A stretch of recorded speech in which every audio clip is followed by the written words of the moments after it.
going deeper in our relationship. Yeah. So let's now jump to the second part, right? So second part is focused on the financial freedom, although we will connect the dots in between with stock market, but this will give you super clarity in terms of what should be the directional and what are the concepts you need to know, and then we'll learn the application part after 30 minutes, right? So this equation is one of the most powerful equation in the world, which is final amount is equal to invested amount into 1 plus return into time, return raised to time. This applies in health, this applies into your relationship, this applies everywhere, right? It's compounding. The things which you do on a positive side, it compounds. If you watch Netflix and waste your time, that also compounds, right? Same goes in your financial journey also. Now, why this equation is super important is because of the left side. Now, if you want to achieve your financial freedom, you need to have certain amount of net worth or money with you, which can keep working for you, right? That is your end goal. Now, how to maximize that final amount in minimum possible time so that all of you can achieve your financial freedom is only through these three factors, right? So if you can maximize invested amount, if you can maximize return, and if you can maximize your time, then, the final amount will also be maximum in the shortest possible time. Is it clear? So what we'll do in next few minutes is we'll try to break down these three components and try to understand how to maximize all these three components, right? So the first component is how to maximize your invested money, right? What you are putting up. Now see, this is a very, very powerful principle. All of you should know. It's called cash flow quadrant. And I'll just move my screen towards the left so that I can draw all the things here. So, and anything which is important, I'll announce if at all it is hidden somewhere. But focus on this, right? So this is a powerful cash flow quadrant by Robert Kiyosaki, where he says 90% of the world population has only 10% of wealth. And what are they doing? They are doing job where they are employed under somebody, or they are doing self-employed, right? They are consulting or they are running their own business, but they're not fully dedicated to employees. Like if they are not there, the business will not run, right? That kind of business. Like if you are a CA and doing consulting, if you are a freelancer, if you are a doctor and doing one-to-one consulting, or even operations, whatever, all those things fall under this quadrant. Now, why 90% of people are stuck there and only have 10% of wealth? Because you are trading time for money. And all of us have limited time in our life. All of you agree with that, right? Now, I'm not saying this is bad because all of us start with that, right? Even I started a job. I was working with HSBC. I worked with UBS. I worked with Infosys. Unless we are like son or daughter of Dhirubhai or Mukesh Bhai Ambani, this is the starting point. But the most important thing is where you ultimately put that money. Like a lot of people start buying luxury, big home, big house, big car, iPhone and this and that, and don't save and don't invest. But where you can be in this 10% of world population, where 90% of wealth is by investing, right? Which is the ultimate freedom, where you are sleeping and money works for you. Yeah, very, very simple, but very important principle. So if you are not yet investing, please start doing it and start, putting out money around it. Only then what will happen is your overall active income will start getting, slowly merged by the passive income. So there will be a point where your passive income, where money is working for you, is more than your day-to-day expenses. That is the state of financial freedom, where you don't need to worry about what I'll do if I don't have a job. I'm not saying you quit your job. You can switch your job, do what you like, or you can do like me, like whatever you love to do, because we need to contribute to the nation, to the society. But there it will give you freedom of choice. It will give you where you want to work from, what you want to work on, and how much time you want to work upon, right? So sometimes if I don't feel I don't want to do anything, I just don't do anything. That's fine, right? But if sometimes I'm super charged up, I want to work 16 hours, I want to analyze a lot of annual reports and companies and sector, I do it. But that is the state you need to be in ultimately, right? So that will only come where you use the money which is from these two quadrants to put it into this. It can be anything, stocks, bonds, real estate, anything where money keeps working for you. If this is super clear, just type SC in the comment box. Super clear in the comment box. The first thing you need to do. The second thing, how to maximize return. Right now, this is a very, very powerful thing. If you are able to understand, pay attention to it. Now, the question is how to maximize your return. And now we'll take some stock related examples so that you can understand even better. So, 80% of the companies are average growing companies. Like they will grow thoda sa higher than GDP. Yeah, GDP India, it is growing 7-8%. They will grow 12-15% on an average. And that is where if you see long-term index return or the Nifty returns are 15%. But still it is good, right? If you are putting money in real estate and FDs, please think about it, right? Like FD you get after tax 3.5% return. Right now, inflation is 6-7%, right? If you think about real estate last 10 years, it has given less than 5% return after tax, right? After capital gains and everything. But if you are just investing in index in stocks or equities, you have got like 15% return. And what I will be sharing with you, like system building, you can do even more, right? Because then you are optimizing, and that concept also connects here, right? So why index returns are around 15%? Because most of the companies are such average growing companies inside the index, because all of them are matured companies, old companies. Nothing new startup will not come into Nifty 50, or a very, very tiny small cap which is just starting to grow will not come into Nifty 50, right? Only at a sizable level, if it comes, then it comes into Nifty 50. So the growth is already over, the story is already over, right? So these are the 80% kind of companies. Now 20% are, and even small and medium companies can be like average company. Okay, so all categories there are average companies also. But there are 20% of the companies which are buckling this trend. They don't settle for average. Like companies like Infosys in 2000, year of 2000, when it was still small, it was growing 100% every year.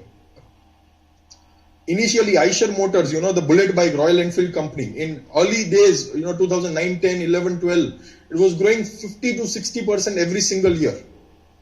If you think about Bajaj Finance, right from 2012, it has been growing at least like 35-40% every year. And that is called Achhe Din phase, right? Where the company surprises the market, the earnings keeps on going, and the earnings momentum, like every single year, it becomes better and better in terms of earnings. And that is what you want to participate. As I mentioned initially also, if you want to make money, you need to partner with the company that is growing. Right?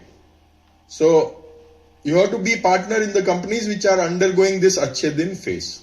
Right? If you be with 80%, you will make like 10-15% return, which is still okay, but here you can do even more. And then ultimately, market will know this is a growth stock and everybody will re-rate it, the valuation will become expensive, and then ultimately it will saturate also. Like how Infosys right now has got saturated, like 10-15% is growing. And ultimately, a lot of companies, like how we grow older, they will also grow older. Their earnings will keep falling down, will give negative surprises. Sometimes it will shut down, like we have Nokia and Kodak kind of company. And that is where you also need to have an exit system in place. Although there might be a company which was in Achhe Din phase for a few years, but then it can fall into this phase also. And that is where your exit system will help you. And there is so much of disruption happening all around, right? Nokia was a very, very big company. How many of you are using Nokia phone right now? Yeah. BlackBerry Messenger was like a big thing. Like if you had a BlackBerry phone and a Messenger, it was like you are a big corporate guy, right? Now, how many of you are using BlackBerry Messenger? It's not existent, right? So that is where, the world is very disruption focused, and things change so fast. Yeah, earlier we used to use Orkut, then people started using Facebook. Now even Facebook, a lot of us don't use it. Now it has come Instagram and a lot of other things. Yeah, so that is where, when things go wrong, when businesses don't grow, when it deteriorates, we need to have exit system in also place. Yeah, Micromax, exactly. Manish Singh or Manish Singh. Okay, great. So that is got the point. So basically the takeaway from this particular thing is you need to take a note is be partner of the company when it is undergoing Achhe Din phase to make a lot of money during that journey, right? So if you see here itself, like from 2 rupees, it has made 150, almost 45x in 5 years. if you would have able to partner into this company, your life is set. Just one company can change your life, right? So if you have noted this, just type noted in the comment box. How to do it, we'll connect back in the application part. Okay, is it okay? If you have noted, just type noted in the comment box. Now, final thing, very important thing, is the time factor. Okay, the time factor. Now, what is this time factor all about? Now, you see the company A and see the company B. By the way, they are same companies, but still, observe both the charts carefully and tell me what are the key difference you are able to see between both the charts, like chart A and chart B. Yeah.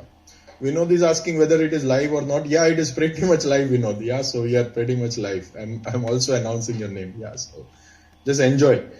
Okay, and we'll do a lot of Q&A also.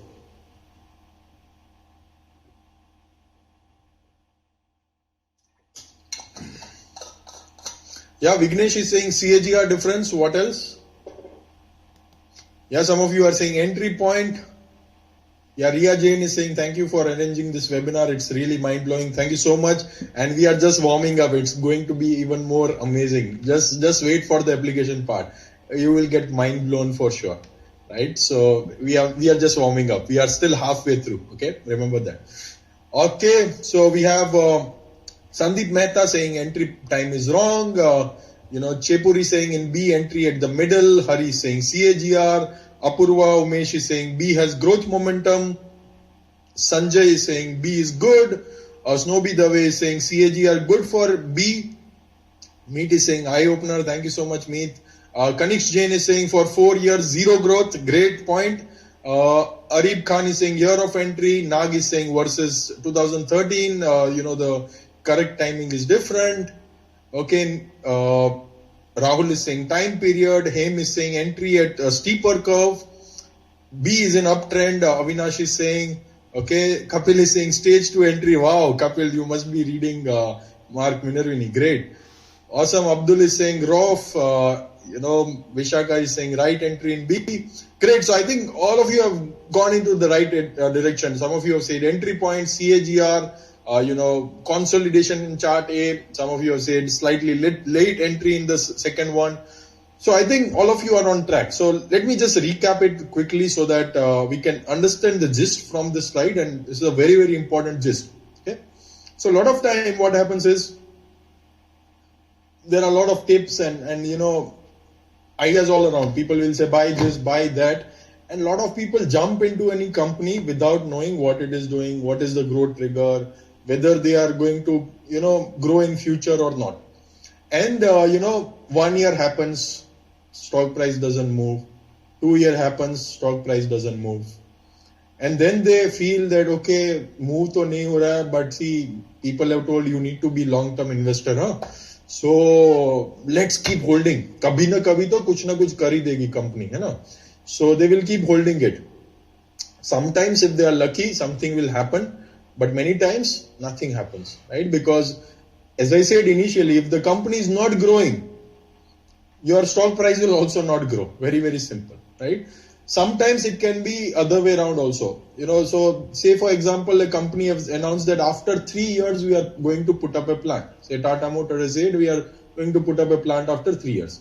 Lot of investors start jumping here in 2013 also. Arey yaar, sasta mil raha hai, value buying, right? And, putting a plant is not so easy. You need to take a lot of approvals. You need to hire employee. Model successful hona chahiye. Customer should accept it. Lot of moving parts are there. And that 3 years can also become 5 years, 10 years also, right? So there is no point in getting your capital stuck in that point. Just before that, period of completion is having, you can even enter at a slightly higher price, but at least you have some confirmation that, okay, things are happening and going into the right direction, right? So basically, this point is where that there are some earnings growth trigger or potential earnings growth trigger, and that is where you are entering and then you are compounding your money. See, being a long-term investor, there is no problem. But be a long-term investor in the companies which are compounding, which are growing.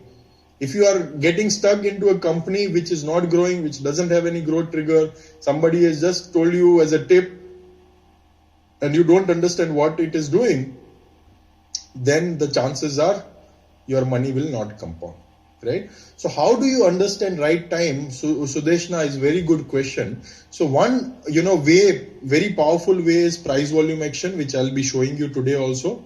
And then you can read annual reports, you can read con call where they mention that, okay, we are coming with new products. So say for example, Apple launches iPhone 15, okay? How much time in advance do you think you will know that Apple will launch iPhone 15? At least 3-4 months before the launch, they will start announcing it. And once you are tracking that company, can you just search in Google Apple new product launch and you will get, okay, Apple is launching a new product. Or say for example, a company is, getting into a new geography. Say Asian Paints, recently there was news that, they are entering into tiles thing also. Or say Astral, it is in piping, they are also entering into some of the faucetware or the kitchenware also. Right now they have not started big way, but if you Google Astral new geography development, you will get the answer, right? So it is just reverse. That is what I said in the first slide, right? So you see where are the high potential growth company, which I'll show you how you can do it in the application part, and then search for the news, like what is the earnings growth trigger for that company. That is the best way to do it, right? So I'll show it to you how it works and what is the implication. When we'll do the case study, you will get a full clarity. In fact, we'll do exactly same case study as, like how I showed the Achhe Din phase and all those things, right? So you'll be able to understand. But it is very easy, right? News is all around. Only thing is you have to reverse the game. If you go around all the news, you will get distracted. But if you search for this particular company that, okay, West Coast Paper, new capex plans or new product plans or new geography expansion, you will get the news if they are doing anything on that. Yeah. Is it clear so far? Just type super clear in the comment box. And yeah, a lot of technical will help you there. That I'll show you how it can help you, right? Superb. So that is what we are going to learn. Okay, so now let's come to the most important point, which is protecting capital from reinvesting. Basically protecting capital and reinvesting it properly. Now, here is the quick case study. Okay, so say for example, we are at point 1. Analyze the company, like the sector, सब कुछ सही है, and I'll just put my slide on the left so that you can see the price and everything. But we see the valuation and we feel यार थोड़ा महंगा लग रहा है. Let's wait for some time. And as usual, when we don't buy it, what happens? It just doubles in no time. That is what here also it happened. How many of you face this? Just put a smiley in the comment box. Even I have done many times, Analyze the company, not entered, and then regret. यार ये तो सब पता था story and ये तो run हो गया. Now I use a different method, which is a tracking position and putting foot in the door, that I'll show you when we are doing the system part. But then we feel like, oh, I missed it and now it is too expensive. But then suddenly something happens. From 650 rupees, it goes to 350, 250 rupees. And we are like, boss, अभी तो सस्ता मिल रहा है यार, Amazon sale में जैसे jeans सस्ता मिलता है, TV सस्ता मिल रहा है, no news at all, fundamentally everything same. So let me do some value buying. Market is not falling. This only one company is falling, okay?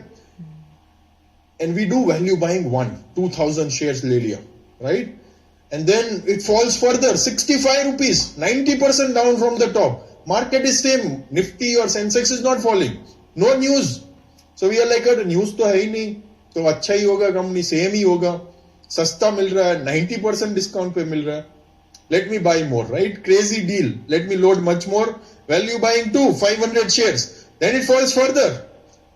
अभी तो यार deep value हो गया, अभी तो ये stock लिया तो retirement.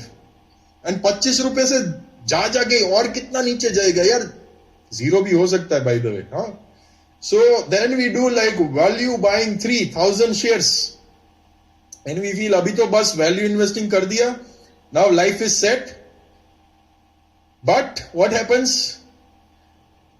You know what is the result, right? You have seen Yes Bank, you have seen Reliance Communication, all the shitty stocks, HDFC, DHFL, sorry, not HDFC, DHFL, everywhere, same story, right? And we think we have done value buying because, we are getting cheaper and we have done smart work.